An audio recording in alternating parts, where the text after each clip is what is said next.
Okay, hello everyone and welcome. My name is Heriberto Ramirez. Feel free to call me Eddie or Dr. Ramirez. Today we will be covering how to search on PubMed. So of course, if you don't know how to get there, just go ahead and conduct a quick Google search. You'll see PubMed is the very first thing that comes up. This is how you enter PubMed. Now, let me start off by saying I am going to move very quickly. Feel free to pause the video if you have either a dual monitor or a secondary device and you want to follow along. Now, the very first thing that I want you to know is that PubMed works on its own research capability. It has its own method, if you will. Typically, it's referred to as automatic term mapping, which is where it works off the subjects first, then journals, and then authors. It's abbreviated, it's referred to as ATM. Why am I telling you all this? Why is this important? The important thing is this: do not, I repeat, do not use Boolean operators right away. Let PubMed as a database do the work, and I'm going to show you what that looks like right now.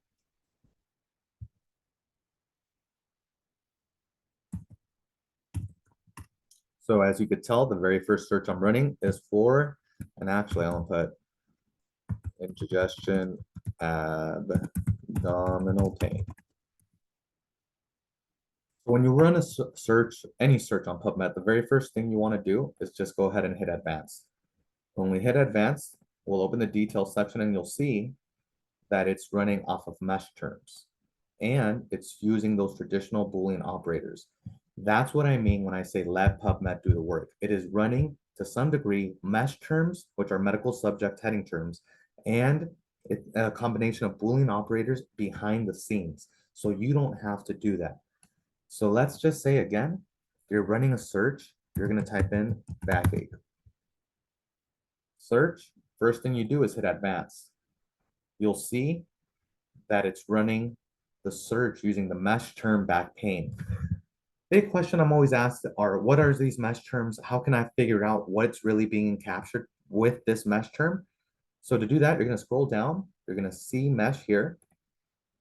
You're going to select mesh, type in backache. You'll see that back pain pops up. And you'll see what is typically referred to as automatic explosion, which means that it's exploding down, never up, down. So back pain includes these two other mesh terms. This mesh terms includes these mesh terms. It goes down, not up. That's the big thing you have to know. And that's how you understand what these mesh terms are. Again, feel free to pause this video at any time or listen to it again. I am going to move very quickly.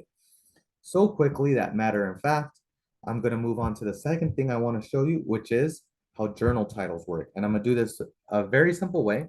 I'm going to go ahead and run a search for New England Journal of Medicine.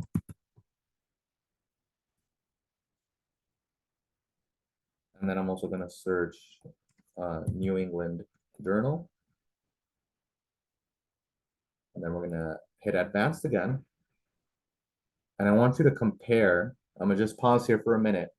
And I want you to compare what happens if you run it for New England Journal of Medicine.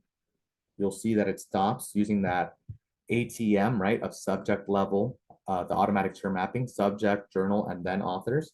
So you'll see when you only put New England, it stops at the subject level, but includes a little bit of journal.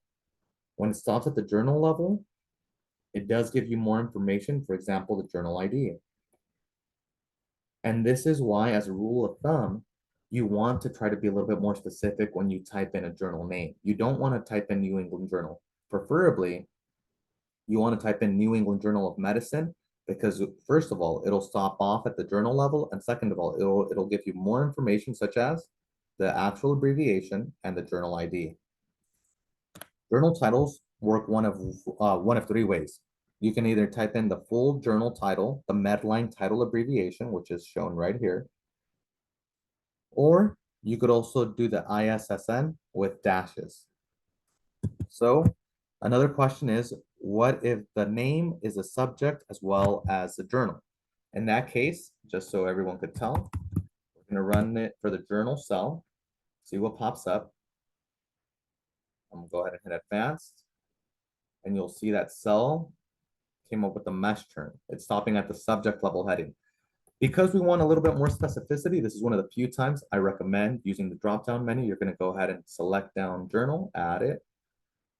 And now when you run the search using that drop-down menu, you'll see that it came up with sell the journal. Let's go ahead and do that one more time. We're going to go down to journal, type in sell, search, and you'll see sell appears right there. Name of the journal is sell. Okay.